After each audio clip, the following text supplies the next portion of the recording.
Hey, what's up, everybody? Welcome back to my YouTube. New and improved. Well, revamped, not new. I don't even know if it's going to be improved, but you're going to hear me talking all over again, and I'm going to be talking more frequently. So hopefully you guys have some value to pull from these videos.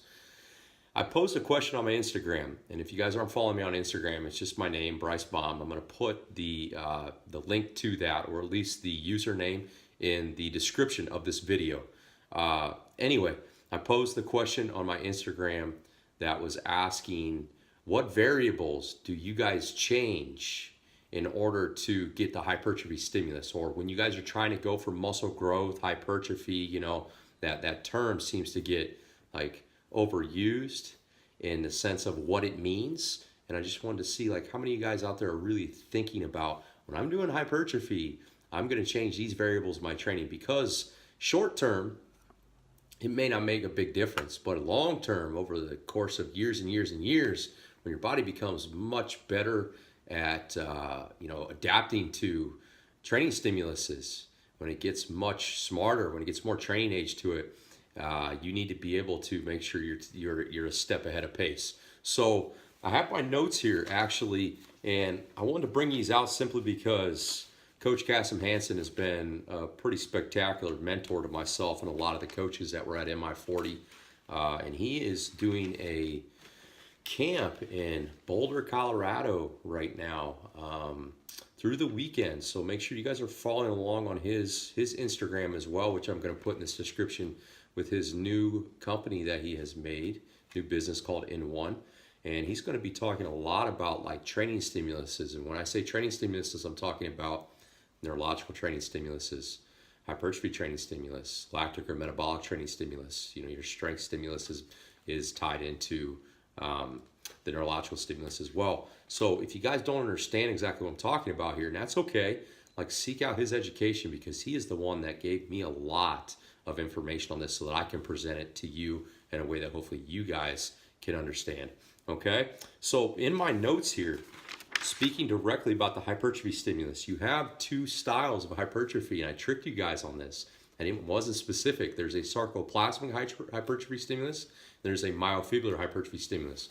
I don't even care if you know what those mean, but realize that one pertains to actual like cell swelling, okay? So like pump based, there's a merit to hypertrophy if you have like a lactic cell swelling, glycogen swelling stimulus to it, because of the production of satellite cells turning into new muscle tissue. There's a merit to that, okay? In addition, there's a merit to actual like, contractile tension of the muscle tissue that you have, and it actually repairing thicker and thicker and thicker in a sense. Now, this is very generic. Again, if you want more specific information, seek out Cass on this, so he will help you a lot with that. But I just wanted to make sure that I'm very clear on the fact that there is more than one hypertrophy stimulus. So for all you guys out there thinking like hypertrophy is hypertrophy, it's not. It's much more complex than that. Okay? A couple other things. If you're talking about hypertrophy, I just want to talk about the different styles of training that you would get in the certification that he has that he'll talk about. So number one, there's an ascending load programming that you can do for hypertrophy. There's short lengthened supersets. There's ascending load, descending repetitions. There are same body supersets like muscle lactic supersets. There are total lactic supersets. So there's a ton of crap, okay, in there alone just with the programming that you can do to make a hypertrophy. I want to talk more about what can you do to your actual training, or what should you be focused on simply without knowing a thing about programming, because that's where I'm at. I'm more simplistic in that sense. So there's the variables of these things. Number one, you have your sets, you have your reps, you have your rest, okay? You have your selection of weight or your intensity, all right? You also have basically your density or your rest, just in case you guys weren't clear on that, okay? So let's just talk about those four variables. Number one, in a hypertrophy style environment, your volume overall is going to be highest. I am not talking about measuring volume by sets and reps. I'm talking about measuring it by your number of sets, your number of repetitions, your intensity, and your amount of quality max contractile tension under time under tension.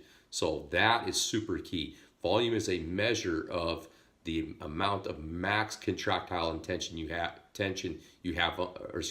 max contractile, okay, time under tension. I need to slow down when I talk. My brain just doesn't keep up with my mouth sometimes. All right. When you're talking about the hypertrophy stimulus in general, the one thing that I want you guys really to gather here, okay, is that the actual hypertrophy stimulus is we're trying to stimulate mTOR, and the best way to stimulate mTOR is through tension, muscular tension, and mechanical damage. So two things are super important. Your execution's got to be really good. You have to be able to isolate muscle tissue really well. If you're not really good at that, you may not be ready for full-blown hypertrophy training. Neurological training may be better suited for you. Number two, muscular damage. How do you create muscular damage? So within the rep ranges that you have chosen, there's a really easy way for you to think of it. Spend more time in the negative or in the eccentric. That is where you're going to inflict a serious amount of muscular damage. Okay? Spend more time in the fully lengthened position with resistance. So think about your typical squat. Spend more time in that negative, descending down in that squat. Spend more time in the actual bottom of that squat. Do pause squats, things of that nature, and carry that over to all the other exercises. So a lot of times when you guys wake up the next day after a training session, you're like, man, I'm really sore. More times than not, if everything's where it needs to be from your training, it's because you spent more time with resistance in the negative and in the lengthened position with your training and exercise selection than you did, through spending time in the shortened range or overloaded in the shortened range. So when we're looking for a metabolic, like a pump style training, we may want to spend more time in the contraction. We may want to overload the contraction more. When we want more of a hypertrophy stimulus, when we want to get more muscular damage directly equals, if the nutrition is there, building back tissue, hopefully bigger and stronger in the most generic term, right? So in order for us to inflict that damage, that's going to happen through the eccentric and in the lengthened position, if that makes sense. Now, from the other variables, okay, the sets don't necessarily have to change, but you have to creatively find a way to keep inflicting more damage and creating more tension, okay, through these other variables. So, for instance, the thing I will say is, like, say I never changed myself from 4 sets at any point in time. All right, one thing I could do is I can increase the reps. Or number two, okay, I could decrease the reps and increase the weight. So that's your typical like progressive overload through weight. Now, once I get to like the cusp of what I can do strength-wise, I can also start to change how quickly I get to that most intense load. So maybe I'm at 70% my first set, then 75, and then 80. Maybe I'm going 70%, 80%, 90%, 100%. I'm going faster up to that 100% range throughout the course of my sets. Okay. The other thing is density will change. All right. So that's one variable.